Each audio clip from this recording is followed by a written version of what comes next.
خبر سلام تنابصحكم زخبركم تخاتلتي حجري تي في ازي اسعبنا نقرب صحف مبار ترجم نايتي نمسراز لولاونت إرترا بإثيوبيا زمكر اب هورن ريفيو ب30 مسكرم 2025 بإنجليزية زوص عنقصيوم ازي صحف ازي كم حدا بوليساو مخري اب حصير نوحين غزي اب ግምት ከአቱ ዝግቦ ሐሳብ ንምሃቢው ነቶም ሕጋዊ ስትራቴጂካዊ ከመውን ህሉ ይራውሐይታት ኣብ ግምት ብምእታው ኢትዮጵያ ነቲን ኤርትራ ዝሃበቶ አፍልጦ ንምስራዝ ዳግም ክትምርምር እትኽእለሉ መንገዲ ንምጉላሕዩ ብዝኾነ ይኹን መንገዲ ንወግዓዊ አቃውማ ወይ ፖሊሲ ሆርን ሪቪው ወይ መሻርክቲ ትካላቱ ዝውክል ኣይኮነን ይብል እትጽሑፍ እቲ ኣብ ሆርን ሪቪው ብ30 መስከረም 2025 በእንግሊዝኛ ዝወጽ አንቀጽ እምባር በመሳርሕትና ስነ ጥበበኛን ጸሐፍን ጸጋይ ገብረ ሕይወት ተተርጉምሎ ከም ዘለዎ ነቅርበልኩም ኤርትራ ልኡላውነታ የብቀ ጉዳይ ምስራዝ አፍልጦ ኢትዮጵያ ንልኡላውነት ኤርትራ ኣብ 1993 አፍልጦ ኢትዮጵያ ንልኡላውነት ኤርትራ ከም ዓቢ ምልክት ናይ ዕርቂዩ ተራእዩ ዝነበረ እዚ ማለት እቴና 10ታት ዓመታት ዝቀጸለ ቡግ ሕድሕድ ዝፍለጥ ኣብ ሞንጎ ኤርትራን ኢትዮጵያን ዝነበረ ኩናት ናብ ፍጻመ ብምብጽሑ ኣብ ሞንጎ ተሽዑ ኣብ አዲስ አበባ ዝነበረ መንግስቲ ህዝባዊ ወያነ ሓርነት ትግራይን ኣብ እዋን ኩናት ምስርዓት ደርግ መሓዛ ዝነበረ ህዝባዊ ግንባር ሓርነት ኤርትራን ሓድሽ ናይ ምትሕብባር ዘመን ከም ዝጅምርን ዘመልክት ነይሩ እቲ ኣብቲ እዋን እቲ ዝተገብረ አፍልጦ ናይ መሃብ ውሳኔ ንመራሕቲ ህወሓትን ህዝባዊ ግንባር ሓርነት ኤርትራን ፖለቲካዊ ረብሓ እኳ እንተነበሮም ብሞራላዊ መዕቀኒ ክርአን ከሎ ግን እዚ ውሳነ እዚ ብብዙሓት ኣብ ውሽጥን ወፃእን ዝቕመጡ ኢትዮጵያውያን بعبلال دمصي تنصيق منبارو زفلط يوم ኤርትራ بسم رأس ውሳነ ነውሕን ደማውን ኩናት አካይዳ ኢትዮጵያውን እንተኾነ በቲ ዝተናወሐ ግጭት ተዳኺማ ስለዝነበረት ኢድ አፍልጦ ልኡላውነት ሃገር ክትዝርግሕ ተገዲዳ እዚ ከምዚ ዓይነት ዝኣመሰለ ልኡላውነት ናይ መሃብ አፍልጦ መብዛሕትኡ ግዜ ብሃገራዊ ሕጊ ፍቃድ ናይ አድ ሃገር ተባሂሉ እዩ ዝግለጽ ይኹን እምበር እዚ በኢትዮጵያ ዝተዋህቦ ናይ ልኡላውነት አፍልጦ ወይ ስምምዕ بزي جبو هاجراو مسرحيو تفتصيمو ملس زيناون متعبيتو ام منغست هوحاتن نتو ጉዳይ بعلي نمصداق نابايتو ኢትዮጵያ አቅሪቦን ኮሙን ፖለቲካው ድሌት ህዝብ ኢትዮጵያ አብዝ ጉዳይ ብዙኾነ ይኹን ሕጋው መስርሕ ንምርግጋጽ አይፈተኑን እዚ በኢትዮጵያ ዝተገብረ ሕድገት በዓውታ ነቲ በአሜሪካን ካልኦት ምዕራባውያን መሻርክትን ዝተገብረ መጠንቀታ ኣብ ግምት አየተውን እዞም መሻርክት እዚኣቶም ኢትዮጵያ ቀድሜ ንጹር ተወሰነ ዶባት ናይ ሙሓስ መስርሕ ተካይድ ነቲ አፍልጦ ከተናወሖ መኺሮም ነይሮም ነዚ ናይ ዶባት ሽግር ብዘይ ምፍታሕ ዝተኸየደ መንገዲ ነቲ ኣብ 1998 2000 ዓመተ ምህረት ዝተገብረ ናይ ዶብ ኩናት መበገስ ኮይኑ እዩ ጠንቂ ናይ ዝግጭት እዚ እቲ ኣብ ዘይ እዋን ዝተዋህቦ አፍልጦን ብዘይ ግቡእ መስርሕ ወይ ስትራቴጂካዊ ርእይቶ ዝተዋህበ ምዃኑን ንልኡላውነትን ድሕነትን ኢትዮጵያ ከዓ ከቢድ ሳዕቤናት ዘስዓበ እዩ ስለዚህ ሕጋዊ ቦታ ሃገር ኤርትራ ኣብ ሃገራዊ ፖለቲካ በፖለቲካው ድሌት ህወሓት ጥራይ ዝተወሰነ መንባሮ ምጥቃስ አገዳሲ እዩ እዚ በኢትዮጵያ ዝተዋህበ ናይ ኤርትራ አፍልጦ ንኻልኦት ሃገራትን አህጉራውን ዘባውን ትካላትን ንኤርትራ ከም ልኡላዊት ሃገር ንኽፈልጥዋ ዓቢ ምልክት ነይሩ ከም ዝኣመሰለ አፍልጦ በኢትዮጵያ እንተዘይነብር ኤርትራ ከም ናይ ሶማሊላንድ ናይ ሓፂር እዋን ናጽነት ኣብ 1960 ናይ ካታሎኒያ ኣብ 2017 ንምግንጻል ዝገበረቶ ፈተነ ከም ናይ ባያፍራ ኣብ 1967 ዝገበረቶ አዋጅ ወይውን ከም ብዙሓት ካልኦት አጋጣሚታት ዘይፍቃድ አደ ሃገር ዝነበሮም አፍልጦ ኤርትራ ዓቢ ተቃውሞ ወይ ድማ ብቁልጡፍ ካብ ዝፈረሱ ትርኢታት ምገጠማ ነይሩ ብፍላይ እቲ ናይ ባያፍራ ጉዳይ ዝያዳ ገላጽ እዩ ሽሕ እኳ ውሕዳት ሃገራት ንባያፍራ አፍልጦ እንተሃባ ናይ ናይጄሪያ ዘይምስማዕ ነታ አፍልጦ ፈራስን ዘይቅኑዕን ከም ዝገበሮ ባያፍራ ድማ ኣብ መወዳእታ ከም እንደገና ናብ ናይጄሪያ ከም ጽምበርያ ኮይና እዚ ሕሉፍ ኣብነታት ዘመልክቶ ሓደ ሓቅ ኣሎ ብዘይ ፍቃድ አደ ሃገር ዝግበር ናይ ልኡላውነት አፍልጦ ነዊሕ ግዜ ክሰርር ዝኽእል ከም ዘይኮነ እዩ ብፍቃድ አደ ሃገር ዝግበር አፍልጦ ግን ወላ ዝቃወሙን ተተረኽቡ ከም ቅቡል ይዝውሰድ እቲ ሕቡራት ሃገራት ኤውሮጳዊ ሕብረት ወይ ኣፍሪቃዊ ሕብረት ነቶም ኣብ ላዕሊ ዝተጠቕሱ ሃገረ መንግስታት ናይ ኤርትራውን ከይተረፈ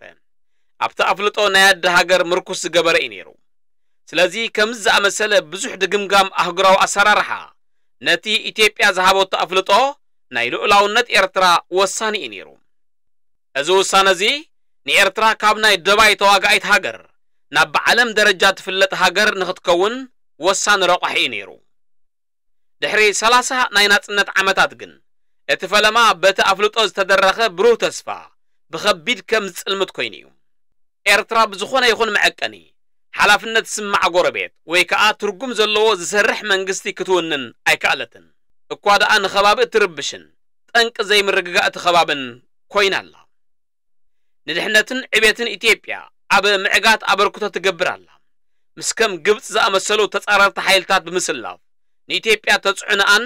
ናይ ባሕር ድሌታታን ንምቁጻር ትሰርሕ ኣላ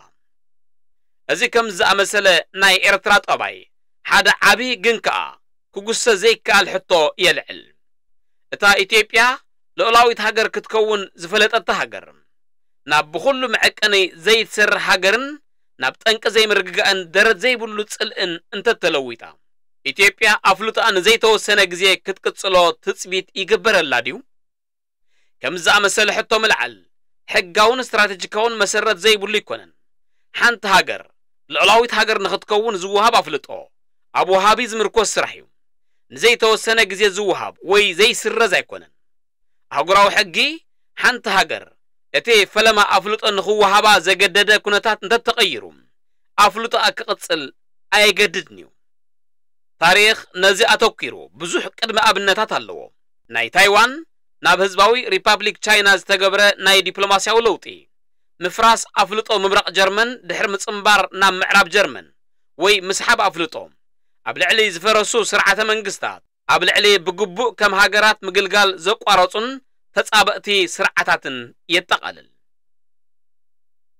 ሓደ ኣገዳሲ ኣፍሪቃዊ ቅድመ ኣብነት ጉዳይ ሶማሊላንድ እዩ ሶማሊላንድ ድሕሪ ኣብ ሰነ 1960 ካብ ብሪጣንያ ናጽነታ ምዝእዋጃ ብሓያሎ ሃገራት ንሓጺር ግዜ ኣፍልጦ ረኺባ ጥራይ ዘይኮነ ዲፕሎማስያዊ ዝምድናታት እውን ጀሚራ ነይራ እያ ይኹን እምበር ድሕሪ ቁርብ መዓልታት ሶማሊላንድ ምስታሽዑ ነፃ ዝኾነት ሶማልያ ንምሕባር ስለ ዝመረፀት እቲ ኣፍልጦ ብግብሪ ተሰሪዙ እዚ ፍጻመ እዚ ኣፍልጦ ዘይምቕያር ከም ዘይኮነ ዘርኢ እዩ ብመሰረት ፖለቲካውን ስትራቴጂካውን ኩነታት ልኡላውነት ክናዋሕ ከም ዘለዎ ክቕጽል ወይ እውን ክልወጥ ይኽእል እዩ እዚ ኣብነት እዚ ብፍላይ ምስ ናይ ኢትዮጵያ ኩነታት ዝመሳሰል እዩ ኣብ ኣፍሪቃ ዘሎ ናይ ሃገረ መንግስታት ኣሰራርሓ ንባዕሉ ነቲ ፍሰት ናይ ኣፍልጦ ንጹር ዘይምዃኑ ዘጉልሕ እዩ እዚ ድማ ሓንሳብ ዝተዋሃበ ኣፍልጦ ዝመጽእ ፖለቲካዊ ምዕባለ ብዘይገድስ ልኡላውነት ሃገር ክቕጽል ኣለዎ ዝብል ግምት ከም ዝዳኸም ይገብሮ ኢትዮጵያ ከም ኣዲ ሃገር ኣብዚ ጉዳይ እዚ ዝያዳ ፍሉይ ሕጋውን ስትራቴጂካውን ቦታ ኣለዋ እቲ ተፈንጪኑ ናብ ኤርትራ ዝተመሓላለፈ መሬት ብፍቓዳ ዝተገድፈ እዩ እቶም ነቲ ፍቓድ ዘገደዱ ግምታት ወይ ምኽንያታት እንተደኣ ተጣሒሶም ግና እታ ኣዲ ሃገር ንውሳነኣ ብሕጋዊ መንገዲ እንደገና ዳግም ክትምርምሮ ትኽእል እያ እዚ ክልተ ሓሳባዊ ሻቁሎት ጥራይ ኣይኮነን ምስቲ ናይ ኤርትራ ህሉ ኩንነት ክርአ እንከሎ ኣገዳስነት ናይዚ ጉዳይ ዝዓቢ እዩ ኤርትራ ብኹሉ መለክዒታት ምስ ኣህጉራዊ ትጽቢታት ናይ ሓንቲ ልኡላዊት ሃገር ብዝሰማማዕ ኣገባብ ካብ ምኻድ ኣቋሪጻ ኣላ ዋዕላ ሞንቴቪዲዮ 5 መሰረታዊ መስፈርታት ልኡላውነት ሃገር የቕርብ ቀዋሚ ህዝቢ እተወሰነ ግዝኣት ብቑዕ መንግስቲ ከምኡውን ወፃኢ ዝምድናታት ንምምስራት ዘለዎ ዓቕሚ ኤርትራ ሎሚ ዳርጋ ብኹሎም መዐቀኒታት ጎዲላ እያ ዘላ ህዝባ ብሰንኪ ገደብ ኣልቦ ሃገራዊ ኣገልግሎት ኣስገዳድ ወታደራዊ ምልመላን ጃምላዊ ስደትን ጥራያ ተሪፋ እያ ብቐንዱ ናብ ኢትዮጵያ ኤውሮጳ ሰሜን ኣሜሪካ ኡጋንዳ ሩዋንዳ ኬንያን ደቡብ ኣፍሪካን ኤርትራ ዝነበራ መንእሰይን ዓቕምን ፀንቂቓ እያ ምሕደራ ኤርትራ ኣብ ትሕቲ ህዝባዊ ግንባር ሓርነት ኤርትራ ድሒሩ ከዓ ኣብ ትሕቲ ህግደፍ ዝተማእከለ ብተሓታትነትን ትካላዊ ኣሰራርሓን ዘይኮነ ብወታደራዊ ሓይሊ ዝኸይድ ምሕደራ እዩ ኤርትራ ኣብዚ እዋን እዚ ዝሰርሕ ቅዋምን ትካላትን የብላን ድሕሪ ኣብ 1993 ካብ ኢትዮጵያ ምፍላያ ምርጫ ኣይገበረትን ከምኡውን ንሕጊ ንምብርባር ወይ ሕጋዊ ህዝባዊ ኣገልግሎት ንምሃብ ዝኾነ ይኹን እሙን መስርሕ ኣየካየደትን بقطباوي مدايون زغبرت تغعو زيلن كاب ابوصا زقمط سدتنياتات بحيل اتكبو ገንዘብ بعدنا زركب اتاوي كمون اب نصا غلبت اتمركوس هاغريا اب زوان እዚ ድማ اب لعلي ازورد اگداتاتن تنصلون نتي دخاما زياده اعمقو እዩ اب ناي وصا زمدناتاتون انتخونه ኤርትራ كم حانتي لولاويت هاغر محازاز يكونه كم حانتي تبلاصيتن صياقيتن هاغر كوينا اتواسا هاغر يا كوينا صني حزلا مسكم ግብጽ زامسل اكلات نزواو رغاتن حد حد متحبار نمعباي زيكونه نعبيتن حلمتاتن ኢትዮጵያ زواو مرچاتاتان نمصبا تسرح زله هاغر يا اتي ኤርትራ بعلي زسرح هاغر منغست اللوادو يبلان زبل حتو اتي ناي سبعوي مسلات صبصاب وسان ملس زهبيو صبصابات تعذابي سبعو مسلاتن اهغراو تطباقي سبعو مسلاتن نتحقي بزرزر اقميطو والله ገደብ አልቦ ሀገራው አገልግሎትን ንህፃናቱን ዘይምሕር ምጥቃም ነፃ ጉልበት ዘይሕጋው ፍርድ ዝግበር ምእሳር ስልታዊ ምዕጻው ናይ ብናጽነት ሐሳብካ ምግላጽ ከምውን ኣብ መላእ ማሕበረሰብ ኤርትራ ናይ ፍርሒ ሃዋሃው ምፍጣር የጠቃልል ኣብ 2024 ፍራጃይል ስቴት ኢንዴክስ ንኤርትራ ኣብ መንጎቶም ዝደኸሙን ኣዝዮም ሓደገኛታትን ሃገራት ዓለም ከም ዝኾነት ሰሪዑ ኣሎ እዚ ስም እዚ ነቲ ኣብ ኤርትራ ዘሎ ፖለቲካዊ ጭቆና قطباو لمسات كمون محبراو فرساتن زنصبارقيو بوتهدراو مداي اتسرعات كل عامتات تهاجر اب قصالنت ناي بعلو هلونا نمحلاو زغبرو وفرد امبر ندحنت حزبو كبل زوافور يكونن ناي سلطان بحتونا بناي حيل برت بهال زمنጭ امبر بتحتاتنت زلوم تكالات زمنጭ يكونن እዚ ከም ዝኣመሰለ ናይ ሃገር ውድቀት ከምቶም ኣብ ጉዕዞ ዘጋጥሙ ደቀት ውድቀታት ዘይኮኑ بقرጽ ደረጃ بعل ዝተሃንደሱ ውድቀታት እዮም الزرئيو نجر انتلو وشتاوي اقاومات هاجر طروح مهلاوي حقاونت هاجر اب حزب مركوس جبر زيكونه اب حيل برت تمركوسيو مسرتاوي هاجر ناي محدار عقمي بجبري زي بالله هاجر مخانا زملكت كايو معر يوزت تحساسب دما نا ኤርትራ ካብ ዶባታ ወፃ ዘለዋ ተግባሪው ርግእቱ ጎረቤት ካብ مخان ازيا زرحقت اب قرن افريقيا بقصالي ناي زي مرغغا طنق خوينا تسرح زله هاجر يا ابز حلفو 30 عمتات ኤርትራ نتقاومت ጉጅለታት ኢትዮጵያ ወታደራው ስልጠና ንዋት ኮሙን ሎጂስቲካው ደገፍ ትህባላ በቀረባ ድማ ናምሐራ ፋኖ ሚሊሻ ንሰራዊት ሓርነት ኦሮሞ ኮሙን ድሕር ስምምዕ ሰላም ፕሪቶሪያ ናብ ክልተ ዝተመቀለና ህወሓት ጉጅለ በዚ ድማ ዘባዊ ዘይምርግጋእን ሓደ ሕድ ጽልኢ ኣብ ምቕጻልን ትሰርሕ ዘላ ሃገር እያ ግብጺ ካብ 1960ታት ጀሚራ ንህዝባዊ ግንባር ሓርነት ኤርትራ ናይ ምግባር ዓቕሙ ንምዕባይ ታሪኻዊ ደገፍ ዝሃበት እያ ምስ ግብጺ ዘለዋ ናይ ነዊሕ ዝምድና ኸኣ ንጹር ዘባዊ ምትሕባር ጥራይ ተባሂሉ ክርአ ኣይግባእን በአንጻሩ እኳ ደኣ ንኢትዮጵያ ተጽዕኖ ንምፍጣርን ንኤርትራ ምግንጻልን ብጥንቀቐ ዝተሓስበ ስትራቴጂካዊ ድሌት እዩ እዚ ድማ ኢትዮጵያ ውሽጣውን ጂኦፖለቲካውን ገደባት ንኸጋጥማ ተባሂሉ ዝተሃንደሰ እዩ በተወሳኺ ኤርትራ ኣብቲ ዘከራኽር ዶባት ሰራዊታ ንምስፋር ድሌት ኣርአያ በዚ ኸኣ ኢትዮጵያ ናይ ምክልኻል ኣቃውማ ንኽትሕዝ ኣገዲዳታ ካብ ኢትዮጵያ ሓሊፋ ኤርትራ በተደጋጋሚ ኣብ ሱዳን ጅቡቲ ሶማሊያን ደቡብ ሱዳንን ንሰላምን ርግኣትን ኣብ ዝግበር ዘባውዕዮ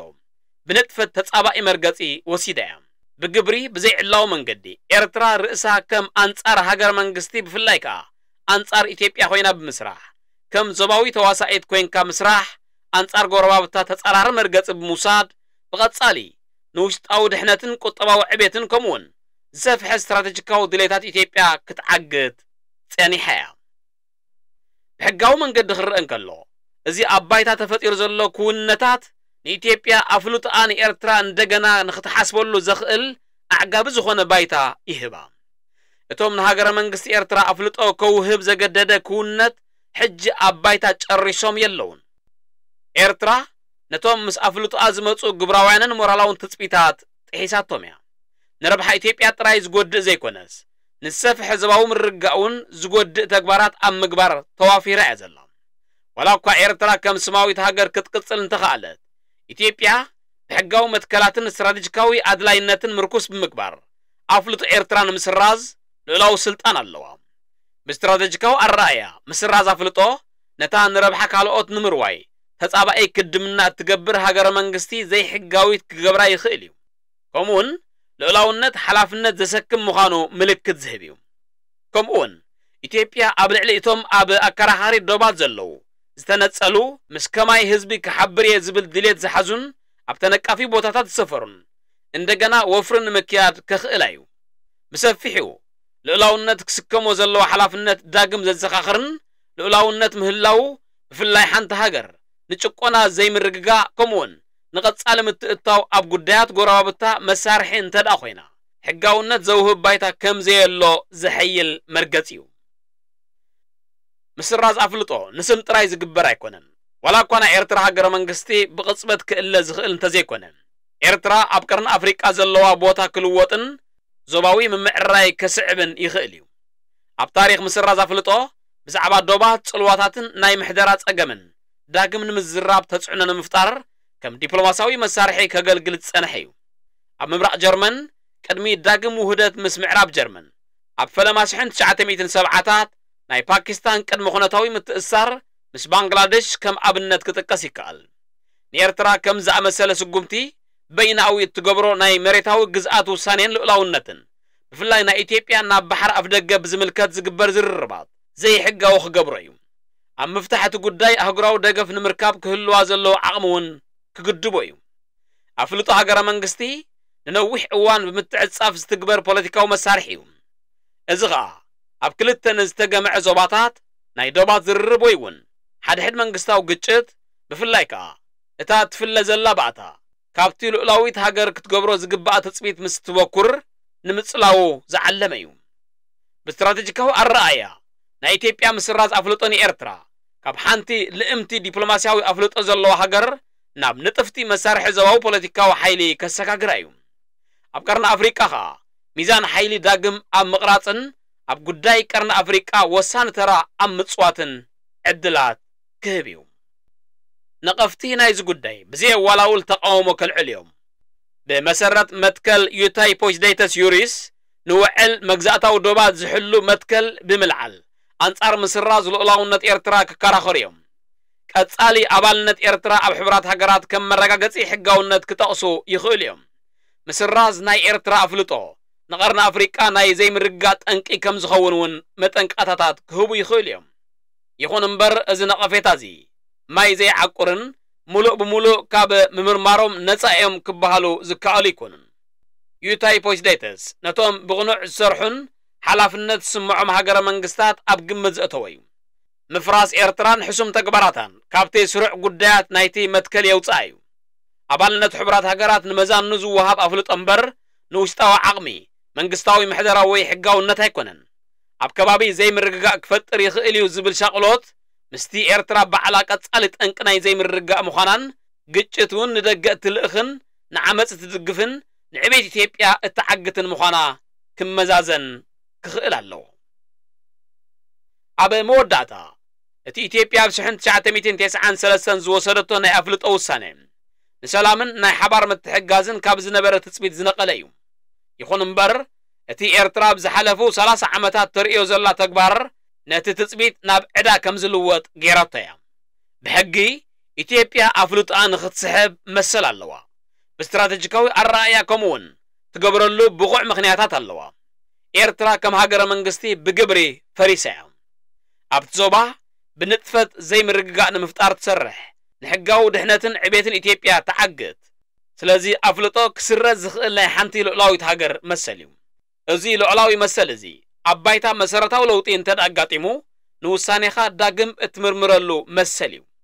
እዚ ሕጂ ኤርትራ ሒዛቶ ዘላ ኣንፈት ብዘይ ቁጥጥር ንኽቕጽል ምፍቃድ ማለት ሓንቲ ዘይሰርሕ መስርዕ ዘለዋ ብጽልኢ ዝዓወረት ጨቋኔት ክፋል ናይ ዓለምና ንሓንቲ ካብተን ዓበይትን ብንጥፈት ዝዓየ ሃገራት ኣፍሪቃ ዝኾነት ሃገር ንዘይተወሰነ ግዜ ጸገም ክትኮና ምፍቃድ ማለት እዩ